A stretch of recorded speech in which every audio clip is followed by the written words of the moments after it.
Okay, I'm up on the air now. Hang on, let me get it.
Okie doke.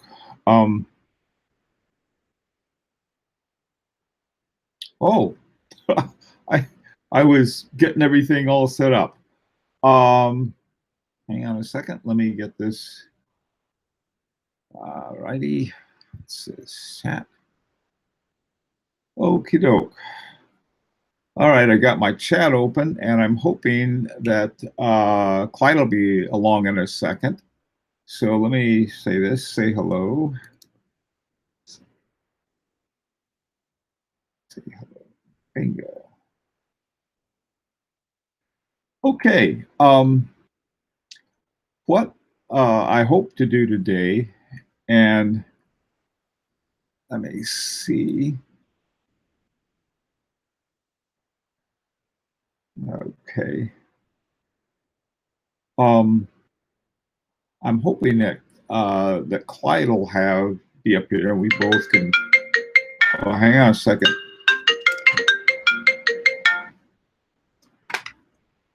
Hello.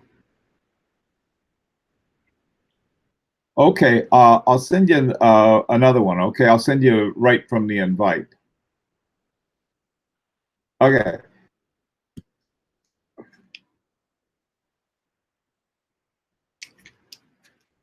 We have a little problem getting it fixed. Okay.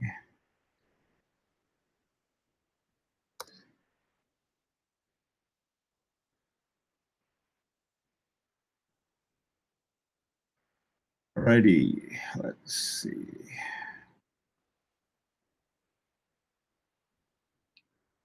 Um,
Okay. Let's see. What do we have here? Okay. I need Datejust, 15 views. Okay, somebody say something. Somebody type something. Anybody. Well, I'm trying to get this thing unglued. Good. There he is. Hi, okay, somebody say something. Hold on. Somebody type something. Anybody. I need to. Sorry, I forgot I had the other browser window open, so I didn't want the reverb effect going on.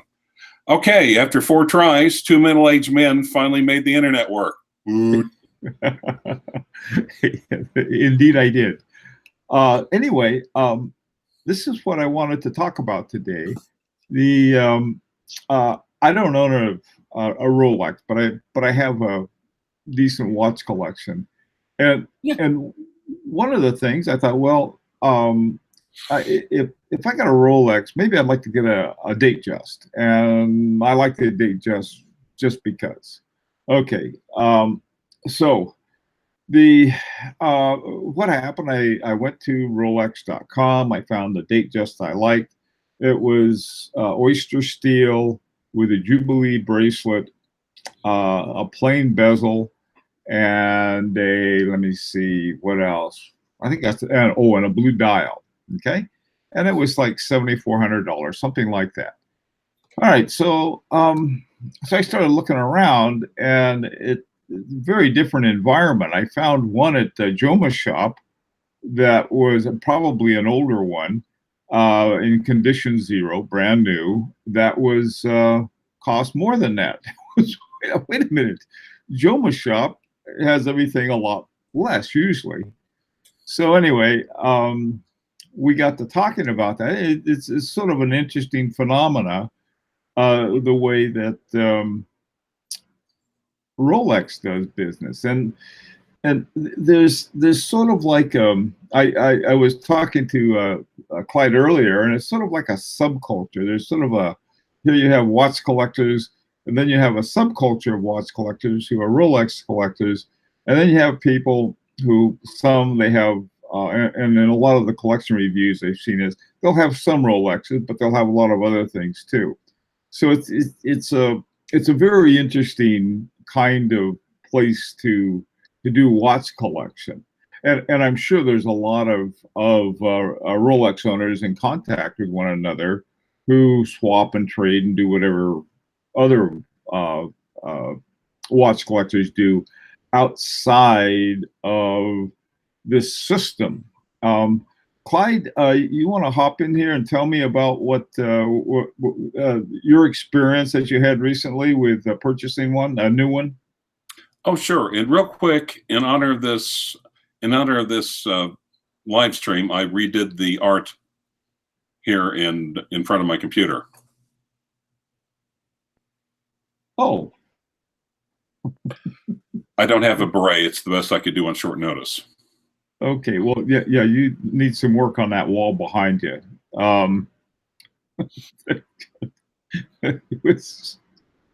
So do I. So, by the way, I'm actually wearing a Datejust today. You're doing? You're wearing a what? Datejust. Let's see. Oh, a Datejust. Oh, great. I forgot I got on my chronomet resonance, and yeah, Datejust. Yeah, there you go. It's a even swap for you on that one. The thing I liked about the Datejust, no, that's not the Jubilee bracelet, is it? No, it's not. Well, what's that called? Two-tone? It's called a two-tone, but it's actually called the rare. It's referred to informally as the rare bird. Oh, really? Why is it called the rare bird? Well, there for a while in the 70s during the quartz crisis, Rolex decided if they can't beat them, they'll join them. So they came up with the Oysterquartz movement, kind of like a combination of quartz and mechanical combined. And what they did was they wanted to come up with a unique something to show that it was different from all the other Rolex models out there. So this is an Oysterquartz style case. It's very angular. Some people even think so. Yeah. Yeah. That's an interesting, very interesting. Well, the Rolex 1630, they say that Rolex got the cases ready before they got the movements ready, the Oyster Quartz movements. So they tweaked a little bit, and they stuck the old automatic movements inside the Oyster Quartz cases until the Oyster Quartz movements were ready. So that's why the people in the know call it the rare bird. Yeah, that is interesting. My favorite watches are the ones with an unusual movement. They may not be the best watches in the world, like my Beauvais Monoretre Pompe. It has a Valjoux movement in it called the Valjoux 84, and it's from 1940. When I bought it, unfortunately, they had reloomed the hand, but it was one of those really old, new old stock ones. And but as a high quality watch, with a super duper movement or something like that, it's not. But it's interesting. And I think the Rolex that you have is very interesting. And so basically, Clyde, let me see if I got this right. They started off it started off life as a quartz watch. No. Oh, it didn't. Okay. And then they didn't. It was the concept. The concept was the quartz with mechanical Oyster Quartz movement. So they came, but what they're saying is they came up with the bracelet and the case before the movements were ready. So they found some of the older automatic movements, did a little bit of modification, and stuck them in there. And the difference, so the thing is about Oyster Quartz, a lot of people like them because they didn't make that many. They weren't terribly popular. So if you know a little bit of Rolex, you'll find an Oyster Quartz and your head will explode because it ticks. Oh, it's got the jumping second in it? Well, an Oyster Quartz, yes. Like most quartz do. Okay. And then if you know a little bit about Oyster Quartz, if you run across these, you'll look at it and expect it to tick, and it doesn't tick. So two levels of head explosion. Other than I think my Mickey Mouse quartz watch, I don't think I have a jumping second. That's another kind of thing that thinking about adding to my collection. Now, in terms of one of the interesting things, especially when you buy a new Rolex, is the control that Rolex has. Or they certainly try to have. Oh Am I my! wrong? Well, the thing is, why I think I like Rolex is actually my undergrad degree was in European history with a strong emphasis on the Soviet system. So, with the fall of the Soviet Union in 1991, people with that kind of academic emphasis, the only thing we really had to do was watch Apple and Rolex because they're the closest thing to the Politburo that still exists. Okay. I'm gonna switch now for another kind of company control, but for different reasons. This is my Harboring 2 Felix, and they make about, I don't know, 100 of them a year, 100 and something of them. They don't make very many at Harboring 2, and they don't charge a lot, but if you buy one, you can't go to Joma shop. You won't find them there. You rarely find them on Chrono 24. And there are some shops. There was this one shop in Brisbane that seemed to have a lot at one time. I don't know if they still do or not. But it has a similar kind of effect because there are exactly two harboring dealers in the United States. One in Philadelphia and the other one in Solana Beach, California. And so if you go to one or the other, that's how you get them. But there's nothing about like the thing with the warranty and some of the other things that Rolex has. And the question I guess I have is that why does Rolex feel it's necessary to do that. Now, I know one reason, but you explain it a lot better since I don't have a Rolex yet. I like the way you said yet. Well, in a lot of ways, it's like horological Stockholm syndrome. I think the worse they treat us, the more we love them. Okay. And of course,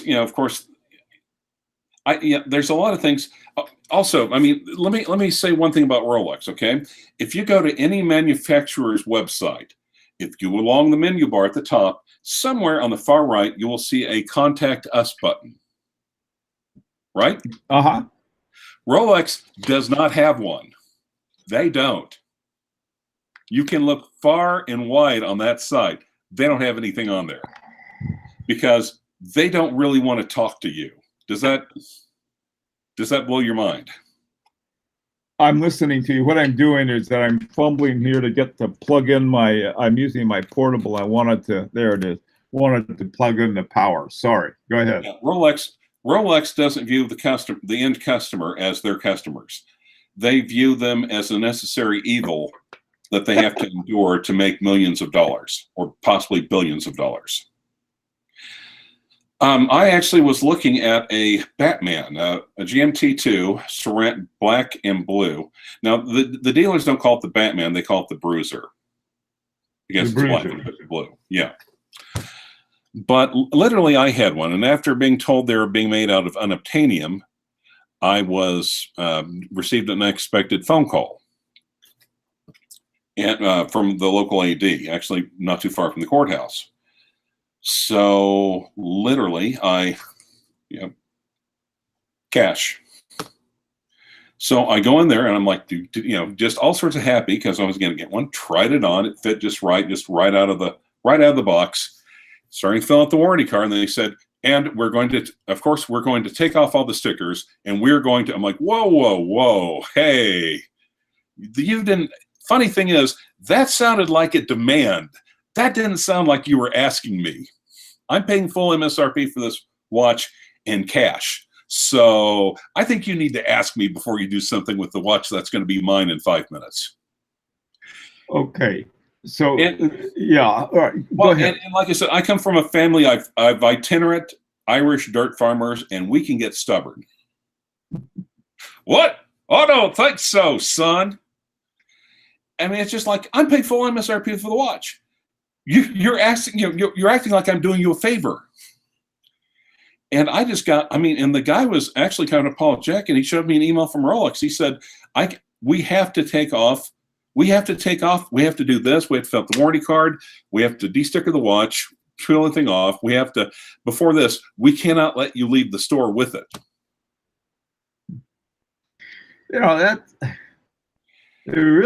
That's crazy control. He forwarded me the email from the representative from Rolex, which was actually forwarded to him by a vice president of Rolex, Gabrielle D. Mistral. I forwarded you a copy of that for your convenience. Yeah, I saw that. Yeah, and at which point I just basically stuck my nose up in the air, grabbed my cash off the counter, and just walked off. Okay. Well, let me give you a little different story about how I was treated by FP Journe. All right. Well, it's different, Clyde. There's a world beyond Rolex. All right. And it was with this particular watch. That's one of the reasons I wore it. I got the watch from a guy on 47th Street. And there are a lot of people who will tell you be careful on 47th Street. Well, this guy, I talked to the guy, and he had one and was vague about where it came from. And that was fine. It was either that or some midnight meeting with an airline stewardess from Ukraine who was going to slip me one in a dark alley somewhere. So anyway, so I said, okay. So what I did is that I immediately took it down to the FP Journe boutique in New York City, and I got a band for it. The bands are very expensive for these watches. And they couldn't have been nicer. They also checked for me to see if it was stolen and anything else, and it didn't have its papers with it. And so what they did, they said, look, and they take it downstairs. They got a secret downstairs down there. I swear, they got masks and whips or something. It's a mysterious place. So they go downstairs, and they come back and say, well, what we did, we got all the information from it, and we sent it to Geneva, to FP Journe. About a week and a half, 2 weeks later, I get this thing from FP Journe with these papers that were actually signed by FP Journe, and they had a little hologram on them, like they have on their ownership card. Mm-hmm. And it was like, I didn't even buy it from them, and yet they went through all of this, everything for me. And so, I mean, that's one of the reasons I really like them. It's funny. Maybe there's some FP Journe dealers that are awful, but boy, I tell you, the ones in the New York City boutique are the nicest people on earth, and you don't have to go through all of this hijinks.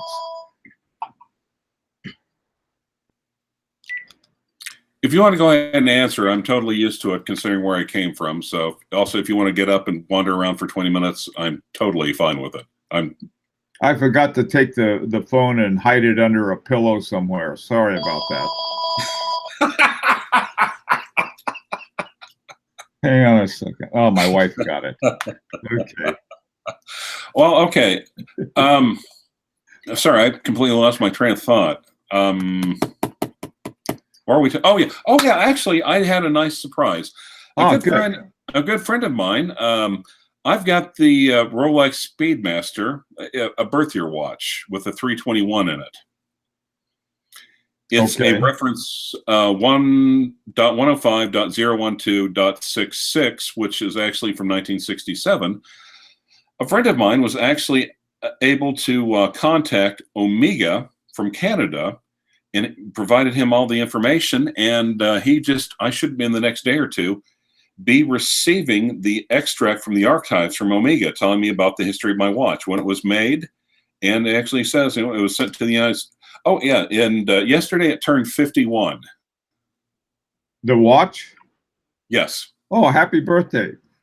Well, yes, it's actually, but yeah, so it came around in June, and I came around in November, but also the Sea Dweller too, if I remember right. And also the Camaro. Anyway, so I think it's wonderful coming from a primarily Rolex perspective, because it's just like, I think you have to pay 140 francs, but it's really nice. I mean, I've got some pictures of what's being provided. It's nice little presentation materials for it. So it's Philippe is the same way. I got this real old one, 1968 Calatrava. And online, they had a little thing. It says, send this information here. And I think it was 125 Swiss francs, and we'll dig up all the records for you. And they did. And they sent me all of this stuff. And then they gave me a subscription to their magazine. There's my laytest edition of the Philippe. And they had a really good article on the Eclipse, which is not too popular, and a lot of interesting stuff like that.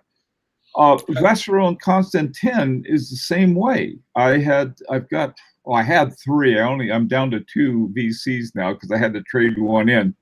But I had this 1972, and the guy who is the watchmaker at Vacheron Constantin at their boutique in New York, he took it apart for me and found there's a secret movement number that they needed for registration. He found it for me, and that particular model had a Frederic Piguet movement in it. But it's like, the amount of money that we're paying, I think they really ought to, knock themselves out for better service. Now, Rolex, No, apparently they don't doesn't care. have to. Yeah, but well, they don't have to. They don't have. No, it's just. And again, it's like Stockholm syndrome. I think the worse they treat us, the more we love them. That's And every other watch company, I think, would love to have that problem. oh, exactly. Well, and I actually think probably Apple is probably the closest equivalent to Rolex outside of the field of horology. It seems like Apple can do anything, and they have a fan base that'll just put up with it. Now, Rolex, I'm sure they have stuff in their archives. They're not going to. No, they don't care. They don't see the end consumer as their customer. They see them as an annoyance. The only way you can get any sort of paperwork from Rolex is to send it in for servicing. But if it's a vintage piece, I'd be really, really careful, because Rolex is really good about stripping off the original pieces, keeping them, issuing service dials, and shipping it back to you. Whoa. Hey, I tell you sort of an interesting service issue, not issue, but practice that H. Moser has, is that they have an escapement that is part of a little module. Mm-hmm. And when you send it in, what they do is that they have already have one that's all adjusted, and they just swap them in. And so you get it back. So, boy, that was a quick, service on the thing. Now, unfortunately, naturally, I should say, with the Henry double hairspring, not that way. It'll probably cost me the price of a watch to get that thing serviced, but it's a great watch. So now, I think you told me you're interested in or looking at a Datejust 41. Yeah, that's exactly the one I was interested in. Datejust 41 is one I like. Now, I don't know. Do you know who Don Haynes is? Yeah, I know Don. Yeah, Don rolls around in his bed, and where is Don? Yeah, I don't know if he's here, but every time I talk to Don, he's lying in his bed. Yeah, I know. It's like, I think he's like an overgrown infant, and his head is too heavy for his body. That's how he has to lie down. Otherwise, his neck will collapse.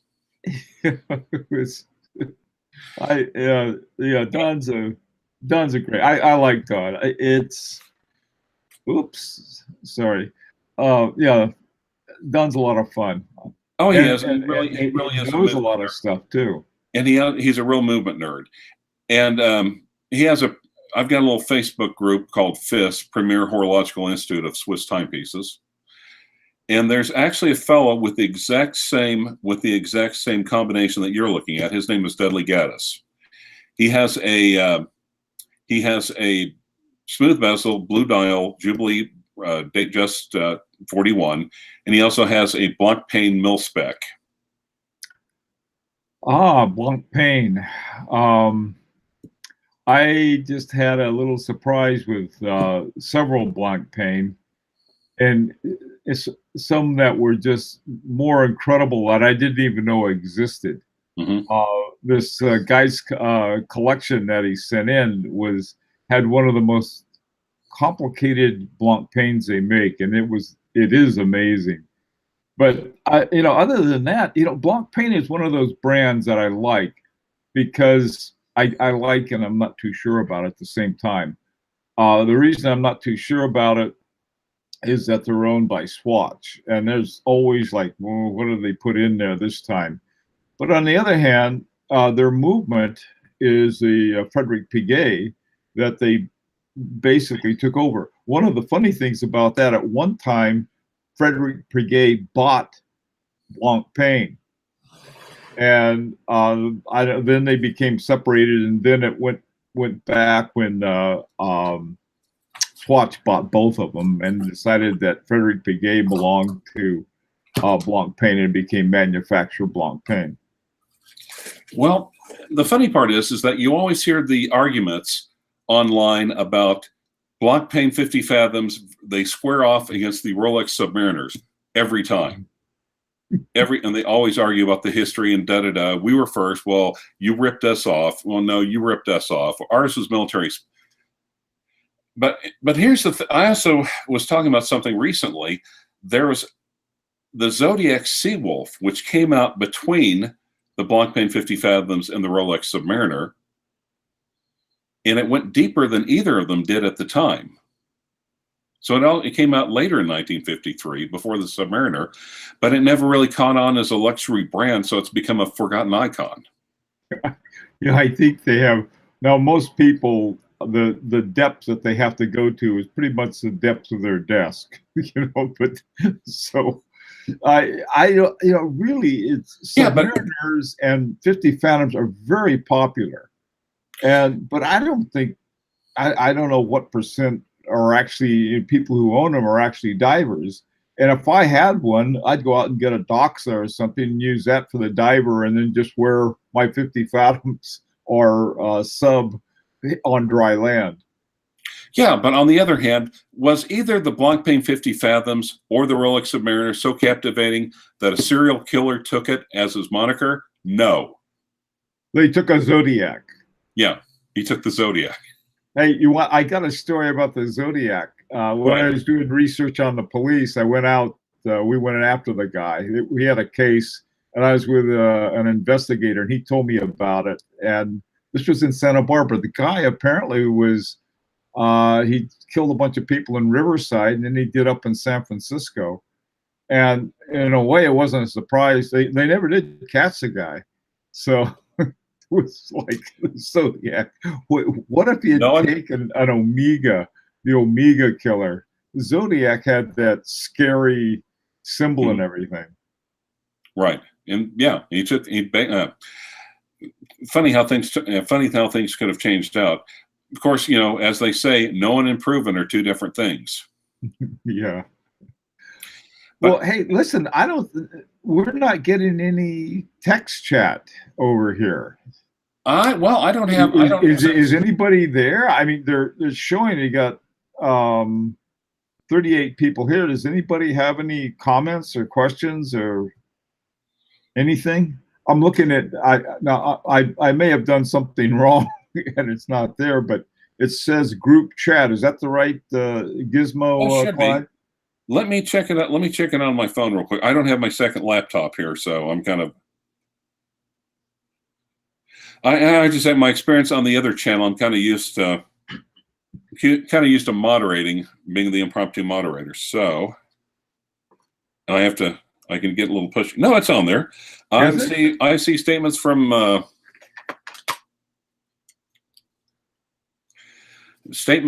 Brad Harris. Okay. I don't think Bill will have to work hard enough. You're not going to show your toes or anything, right? Hang on a second. I was pulling up my other keyboard. Great job, Paul Janot. Great job, guys. We need some quality watch chat. Robin C. Omega. You want to take that? I'm surprised, Kyle K. I'm surprised a lot of ADs haven't got rid of Rolex or other brands. If they're not getting the watches people want, they're not selling any. No watches, no money. Might be better off selling others. Oh, by the way, we're talking about my experience with the dealer, my AD concerning the Batman. He was as nice as he could be. And he's like, I think these policies are insane, but Rolex strictly enforces them. If I let a watch go without stickers, and if it ends up on the open market, if it's tracked down to us, we'll lose our distributorship. He said Rolex is literally that strict. It's funny. I'm getting all of the chat on my other computer, but not on this one.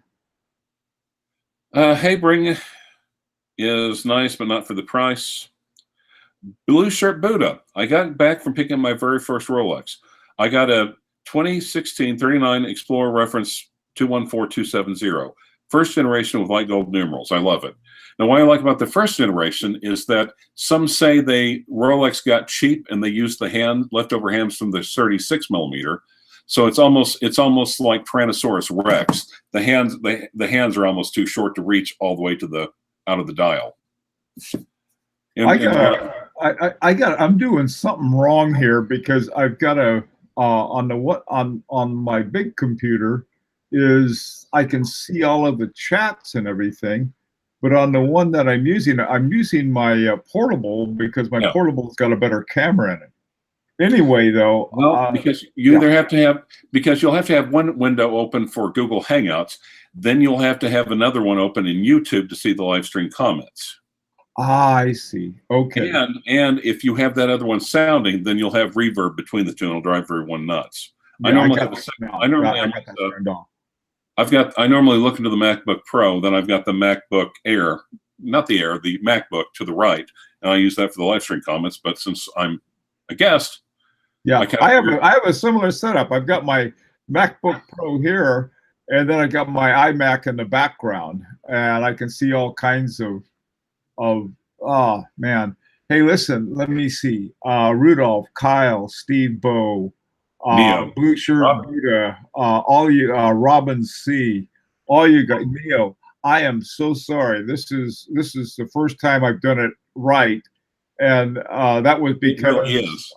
We've tried this half a dozen times. It totally is. All right. Well, it's the first time I've done it with where I was actually able to get Clyde on at the same time. I'll put it that way.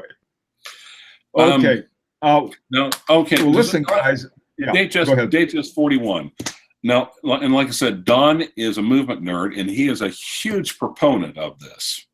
It's one of Rolex's newest movements. It has a very long service interval for Rolex. They don't have to touch it for 5 years. And usually Rolex is conservative. Usually Rolex is conservative about that. Normally, if they say 5 years, you probably really don't have to for longer than that. Unlike vintage models, it's completely solid, and it's with plus or minus 2 seconds a day for a mass market movement. That's pretty darn good. Also, with the Datejust 41, they also took they minimized the maxi case a little bit, and they took the Datejust 2, which is also 41. They put in a newer movement, and they put it on the case on a little bit of a diet. You know, I know a guy who does service on Rolex. he's quite the what do they call it? Some kind of master level watchmaker, and that's a very interesting kind of dance that I don't know if they've called independence or what they're called, but he does the work on it. His biggest concern from Rolex, and he does everything that they tell him to, because otherwise you don't get the parts. And so it's an interesting kind of thing. Well, Rolex is also trying to. At one point, it was in their best interest to have everyone possible being certified, having the parts and the tools to do repairs. Rolex seems to have a policy of basically cutting back on all the independents. As a matter of fact, the guy out here closest to me is Clifton's Watch Hospital, and he received a letter from Rolex saying, "It has come to our attention that your lease for Rolex tools has ended. So please kindly return those immediately." And his response was, "I'm sorry, those tools were not leased. They were bought before the lease program. So you can take your request letter and you can." That's all right. Anyway, well, look, Clyde, I've got the I have to quit at 4:30, and it's already past 4:30. And okay. Yeah, go ahead. Datejust 41. If you want to go really dressy, to me, the smooth bezel is sporty. I'd say I like the blue. I like the blue dial. The Jubilee bracelet is modern and solid. If for me, I'd go a little dressier, go up a little bit, and get a white gold fluted bezel. I don't go for expensive watches. You know that. I like sort of the Casio Super Force. I would suggest an Oyster Perpetual 39. They just released black and white dials at Bezel World, and it's more classic. I think it's more classic designs. It's closer. The Oyster Perpetual 39 in a white dial is closer to the one that Sir Edmund Hillary in Tenzing, Norway, climbed Everest with. Okay. No, I'm serious. To me, my climb is limited to climbing the stairs and planting a flag when I get to the top. To me, it's more the black and the white dials are more of a classic, timeless design. The other colors, blue, rhodium, and grape Rolex, really grape, were more colorful. I love color, and with my bows and my Beauvais and all of these different colors, I love colors. I like black and white though. That was my son's college colors were black and white. Anyway, but red and actually, black. What? Red and black. Red and black.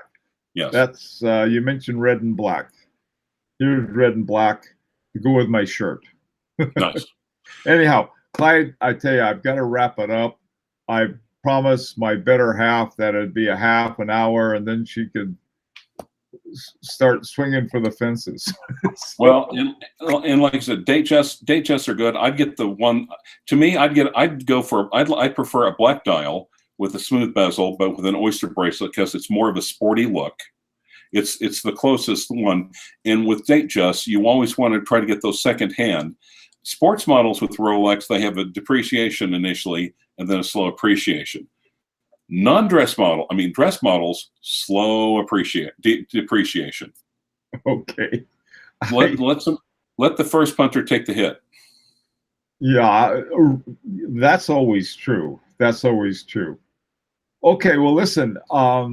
I enjoyed this. It's that we can talk back and forth and hear and see everyone. In your comments section too, any kind of ideas you have saying, hey, this will help out, beside replacing both of us. Get someone in who's under 30. Yeah.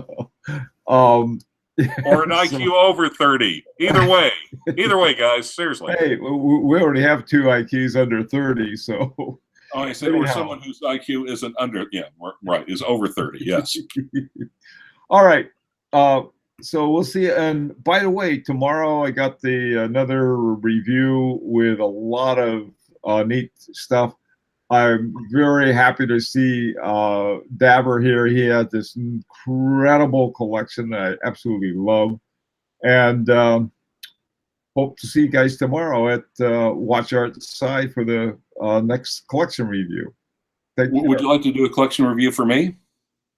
Oh, good grief! Yes, yeah. You've got no. Yeah, block off. You'd have to block off, just give me block certain off 20. ones. Just block off 2019, and that should cover it. Okay, that would be great. Yeah, send them to me, or send me a subsample that sort of represents all of them. Okay, either way is fine. All right. Be well. Take care, and thanks again.